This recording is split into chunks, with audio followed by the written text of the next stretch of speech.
ప్రభునేసుక్రీస్తు నామం పేరిట మీకు అందరికీ శుభాభివందనాలు తెలియపరుస్తున్నాను. ప్రతిరోజు ఒక వాగ్దానం ద్వారా మనం ఎంతగానో బలాన్ని, ప్రేరణను, గొప్ప ఉజ్జీవాన్ని పొందుకుంటున్నాం. ఈరోజు వాగ్దానం కూడా మనం ధ్యానం చేద్దాం. బైబిల్ గ్రంథాలు తెరిచినట్లయితే యెషయా గ్రంథము 41వ అధ్యాయం 13వ వచనం.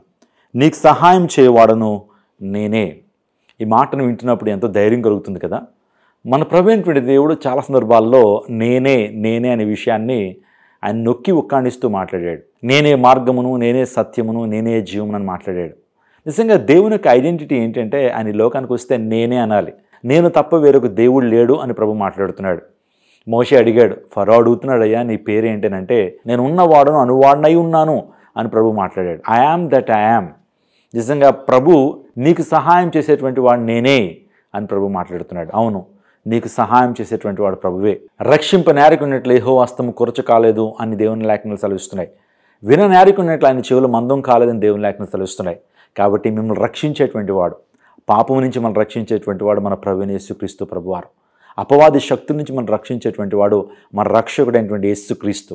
అదే రీతిగా దురాత్మ శక్తుల నుంచి, అపాయాల నుంచి, రాబోతు నిత్య శిక్ష నుండి, పాపపు శక్తి నుంచి మనం రక్షించేటువంటి వాడు ఆయనే. నీ జీవితంలో అపాయం నుంచి రక్షించేటువంటి వాడు నీ ప్రభువైనటువంటి దేవుడు. అందులో బట్టి ధైర్యం తెచ్చుకో. ఈ వాగ్దానం దేవుడు నీ జీవితంలో ప్రతి ఒక్క నెరవేర్చాలని కోరుతా ఉన్నాను. ఇశ్రాయేలు పట్ల దేవాదేవుడు ఉండి అనేక విధాలుగా దేవుడు వారిని రక్షిస్తూ వచ్చాడు. అంత మాత్రమే కాకుండా దావీదుని దేవుడు రక్షించాడు, దానియేలుని దేవుడు రక్షించాడు సింహబోన్ నుంచి. షడ్రక్ మేషక్ అబేద్నెగోలు అగ్నిగుండంలో పడవేయబడినప్పుడు వారిని రక్షించారు.